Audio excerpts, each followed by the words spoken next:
After being away for several months, I returned home to a shock. The house where I grew up was on the market. This was the place filled with my childhood memories, and now it was being sold without my consent. My husband, Stephen, and my mother-in-law, Betty, had orchestrated this sale, both of them coming from modest backgrounds and seemingly indifferent to the emotional significance of my family home. To them, it was merely a financial opportunity. When I left, I did so under the assumption that, while I was gone, my home would be respected. Instead, I was met with a betrayal that cut deep. Stephen and Betty not only sold the house, but they also seemed to take pleasure in their deceit, fully aware of the emotional and legal consequences that would follow from their breach of trust. Their actions were a stark violation, not just of the legal agreement, but of the bond I had with that place. The house wasn't just bricks and mortar. It was a vessel of my family's love, a tangible connection to my parents who had moved to a new home for their retirement. The decision to sell the house came as a complete shock, especially considering how much my parents had adored Stephen, accepting him as one of their own, despite our differing backgrounds. I came from a family of business owners, and Stephen from a modest single-parent household. Yet my parents had always supported our union wholeheartedly. Now, as I faced this betrayal, I understood just how significant their gesture had been when they decided to pass the house on to me, hoping it would be a sanctuary for us as we built our future. It was meant to be a gift, a symbol of their trust and love. I'd been with Stephen for over 7 years, building a life together from a young age. Our marriage was meant to be a partnership of equals, regardless of our financial differences or family legacies. But now, I found myself at a crossroads where those very values were being put to the test. As the rightful owner of the house, the responsibility for dealing with the fallout from this sale fell to me. Yet the trust between Stephen, Betty, and me had been deeply shattered, and I was left grappling with the legal and emotional consequences of their actions. The house had once been a place I could imagine raising a family, but after deciding against having children, the spacious home felt overwhelmingly large. I had expressed my gratitude to my parents for their generosity, and even though the official transfer hadn't yet happened, I had already begun negotiating with a real estate agent to sell it. One hectic morning, I reminded Stephen to finish some important paperwork that was due that day. "Stephen, I need you to fill out this form. It's due today, and we won't make it in time if you don't," I urged. He waved me off dismissively, his tone flat. "Just write it down yourself. You're overreacting. We'll get it in on time." His response stung. It was a far cry from the thoughtful man I had married. Lately, Stephen had grown indifferent, often leaving important tasks to me. It seemed like he expected me to handle everything from paperwork to household responsibilities, more out of convenience for him than anything else. I did it mostly to avoid conflict, but it left me feeling less like a partner and more like a servant. Despite these tensions, we moved forward with selling our current home and found a new, more suitable place to live. But doubts about my future with Stephen clouded my thoughts. Then, one day, I received terrible news. My parents had been in a serious car accident. I rushed to the hospital, learning that they would need several months to recover with intensive care for at least the first 3. Determined to support them, I arranged for my work schedule to accommodate my new responsibilities and told Stephen that I would be staying with my parents. His response was chillingly indifferent. "Okay, it's your thing," he said, his tone detached, offering no concern for my parents' well-being. I felt a wave of relief, yet anxiety washed over me. How would Stephen manage on his own? His inability to keep up with basic tasks like laundry or even remembering to take out the trash made me pause. Could I really leave him alone, knowing that our home could quickly descend into chaos without me? My reservations lingered, and for the first time, I wondered if the partnership we built was more fragile than I had ever imagined. I turned to my mother-in-law, Betty, explaining the situation and asking if she could keep an eye on Stephen while I was away. "Please make yourself at home and help out as you see fit," I urged her, hoping that with her support Stephen would manage until I could return. Betty raised an eyebrow and replied, her tone dripping with condescension. "Oh, Margaret, you seem to be in quite the bind, don't you? I'm sure your parents could afford to hire some help. Or is it just that you're missing them too much?" She smiled, but it didn't reach her eyes. "Don't worry about Stephen. I'll take good care of him. You take all the time you need with your parents, even if it's more than 6 months," she added, her voice sweet but laced with sarcasm. It was clear she saw me as the woman who had taken her son away, and her words stung. I managed a strained, "thank you," hiding the irritation that bubbled beneath the surface. At that moment, she was my only option to ensure Stephen had any supervision, so I did my best to swallow my frustration. With just the essentials packed, I hurried off to care for my recovering parents. The 6 months I spent with them flew by, a whirlwind of medical appointments and recovery efforts. My contact with Stephen during that time was minimal, but I knew my focus had to be on my parents. Once they were stable and no longer required my constant presence, I felt a mix of relief and readiness to return to my own life. Driving back home, the familiar sights of our town welcomed me. But as I approached our house, a cold sense of dread washed over me. A for sale sign stood prominently on the lawn. My heart raced as confusion and alarm gripped me. I immediately called Stephen, only to hear a casual chuckle on the other end. "I sold the house and moved back in with my parents," he said nonchalantly. "I took care of everything while you were gone." His words, devoid of warmth or regret, left me speechless. None of it made sense. I drove straight to my in-laws' house, just 10 minutes away, my mind reeling. The first shock was the sight of my belongings piled up on their front porch. As I processed this, a contractor arrived, rang the doorbell, exchanged some paperwork with Betty, and began loading my things into his truck. Stephen appeared soon after, and both he and Betty looked unusually upbeat, dressed in fancy clothes and standing near a new, sleek car. The scene was unsettling, like something out of a nightmare. And the realization hit me like a cold wave. I was no longer a part of the life I thought I was coming back to. The scene before me felt surreal, like something out of a nightmare. Stephen and Betty were counting a stack of money, their faces gleaming with satisfaction. I stood frozen, a mix of shock and anger flooding through me as I confronted Betty. "What is going on here?" I demanded, my voice shaking. Betty scoffed dismissively, barely looking up from the money. "I cleared out all that clutter from the house for you," she said, her tone dripping with contempt. "You never knew how to manage your stuff, being too well off and all." Her words stung, but she didn't stop there. "You've been such a negligent wife, putting your parents before your husband. I feel sorry for Stephen, having to deal with a wife like you. That's why I even told him to divorce you."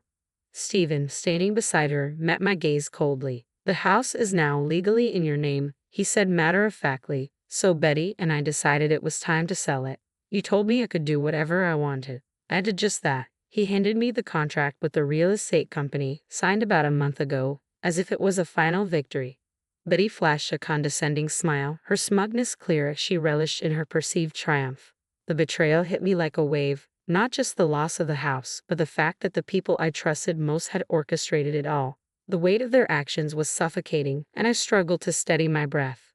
Despite my inner turmoil, I managed to collect my thoughts and face Betty, my voice steady but firm. "But the house should already be under contract with another agency, right? And if it's my house, any contract without my signature is invalid. You did this without my permission, and now you've breached the contract. The real estate company will demand compensation." Betty's response was a shrug, as though my concerns were beneath her. "I heard from Stephen that it was you who dealt with another agency without consulting my son. Not my problem. I simply did what you usually do, handling things independently." Her indifference to the legality of her actions was infuriating. "So, if there's compensation to be paid, it should be you, not me. It's your own house," she added, her tone dismissive. I turned to Stephen, hoping for some sign of understanding or support, but his expression mirrored his mother's, a cruel, sarcastic smile playing at the corners of his mouth. Finally, he spoke. "This day has come," he said, his voice cold.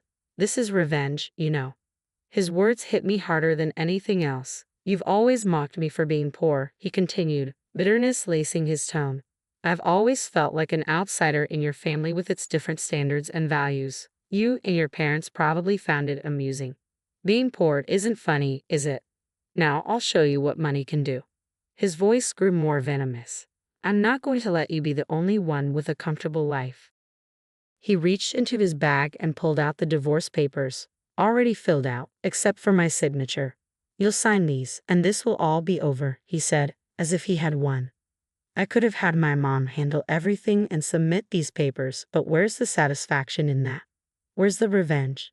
The situation had escalated so dramatically it felt almost like a scene from a movie, one where the tables turn in the most dramatic fashion. Stephen and Betty were clearly basking in what they thought was their victorious moment, but as their glee reached its peak, a sudden realization washed over me. My anger melted away, replaced by the stark awareness of their blunder. "Look," I said, interrupting their celebration, my voice steady. "I hate to break up your moment of triumph, but this house isn't mine anymore." Their smiles faltered as I continued, a plan forming in my mind. "You've made a huge mistake. You're the ones who will suffer the consequences, not me."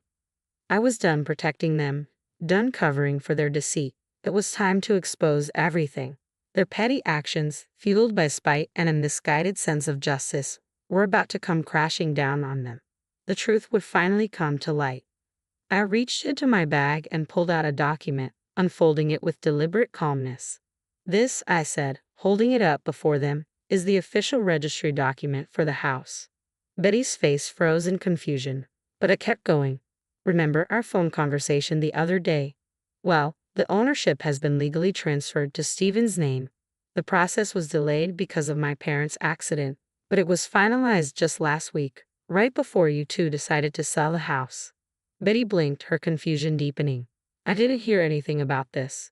"Of course you didn't," I replied with quiet irritation. "I tried calling to see if I should mail it to you, but you hardly listened and told me to handle it. You probably don't even remember, but I double-checked with you if everything was okay." Stephen stared at the registry document, his expression shifting from disbelief to worry. Betty, equally stunned, confronted me, her voice trembling. "What are you saying?" I held her gaze, unflinching. "What I'm saying is that this was actually what my parents intended. They've always seen Stephen as their son and held you in high regard, Betty. They believed that giving us the house was not only a gesture of their love but also a tribute to how well you raised Stephen." I let my words hang in the air, letting the weight of them sink in. "But what you've done, it's a betrayal, not just to me, but to my parents' genuine intentions." Stephen and Betty were visibly shaken now, their hands trembling as they covered their mouths. I let them sit in the discomfort for a moment before adding, "This mess now involves 2 real estate agencies. They'll no doubt seek compensation for the breach of contract." I folded my arms and gave them both a stern look. "I'll be in touch with the agency I originally signed with. I suggest you contact the agency you dealt with to sort this out on your own." Pausing for a moment, I looked at them both with disappointment in my eyes. I can't believe the agency accepted such a hasty explanation and went ahead with the contract. If you had issues or opinions, you should have been upfront with me instead of resorting to deceit. My frustration peaked, and I couldn't contain it any longer. My voice rose as I confronted them both. "It's not about being poor, it's about being honest and respectful." I pointed at them both, my words sharp. "This isn't about money, it's about the poverty of your hearts." In the heat of the moment, I pulled out my cell phone, ready to call the real estate agency and report the deception. But just as I was about to dial, Stephen intervened, his voice tinged with desperation. Wait, this isn't what I wanted. I was just upset because you left. Let's try to sort this out together, as a couple," he pleaded, his words a mix of desperation and naivete. His next suggestion, though, was even more absurd. "I know. I could buy the house that's on the market, call the old real estate agency, and we can pretend none of this ever happened. You're wealthy, so you could afford that, right?" His plea was interrupted by Betty, who had been seething silently beside him. Fear of losing everything shifted her allegiances in an instant. "Stephen, are you turning on me now? After I arranged everything for you?" she snapped, her voice dripping with irony. "I can't believe you put your wife before your mother. What a heartless son." Her words stung, but I shot back without hesitation. "Oh, but according to what you said earlier, Betty, putting parents first is scummy, right? Then you should be glad Stephen isn't scum. You should be proud of him for being such a fine son." Betty was left speechless, caught in her own hypocrisy. Stephen, sensing an opening, tried to salvage the situation. "Margaret, you're the most important person to me right now. I'll change my attitude, and I'll do my best. Please don't get me wrong," he begged. But his words didn't move me.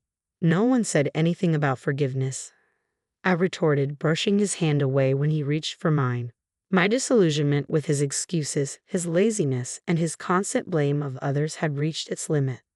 "I'm already tired of your laziness, Stephen. Every time something goes wrong, you blame others and expect them to fix your problems." How can I trust you to change? I let the words land with finality. My voice grew firm as I looked him in the eye. I'm not your secretary or your servant. As an adult, you should take responsibility for your actions. You will pay for this, for the rest of your life. Both you and Betty. With that, I took the divorce papers from Stephen's hand, stamped my signature right then and there, and left them standing in stunned silence. In the wake of that tumultuous day, the divorce proceedings, though complicated, were eventually finalized.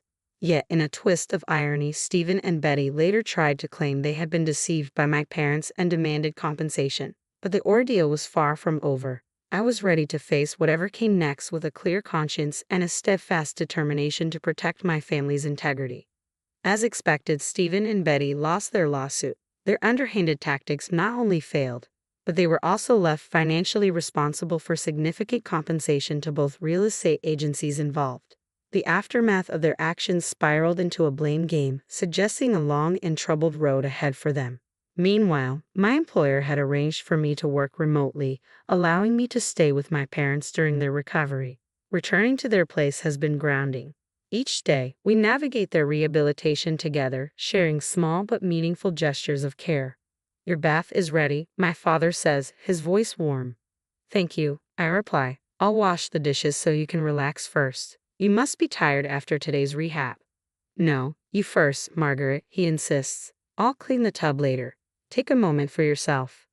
Living with them again, I see the unwavering support they have for each other, even as they continue to recover from the accident. It's in these quiet, everyday interactions that I've come to realize what was fundamentally absent in my marriage to Stephen: mutual respect and consideration. Initially, the divorce brought a wave of sadness and frustration, but watching my parents, I understand more clearly what a loving, supportive relationship looks like. I've learned valuable lessons about respect, communication, and the kind of partnership I desire. If I ever decide to open my heart again, I'll be much more cautious, armed with the insights gained from this ordeal. I'm determined not to cause any more worry for my mom and dad. Instead, I'm focused on applying these lessons to my life moving forward, continuously expressing my gratitude to my parents. This new chapter at my parents' home isn't just about recovery. It's about starting anew, fortified by the wisdom gained from past experiences and a renewed appreciation for the family who has always stood by me.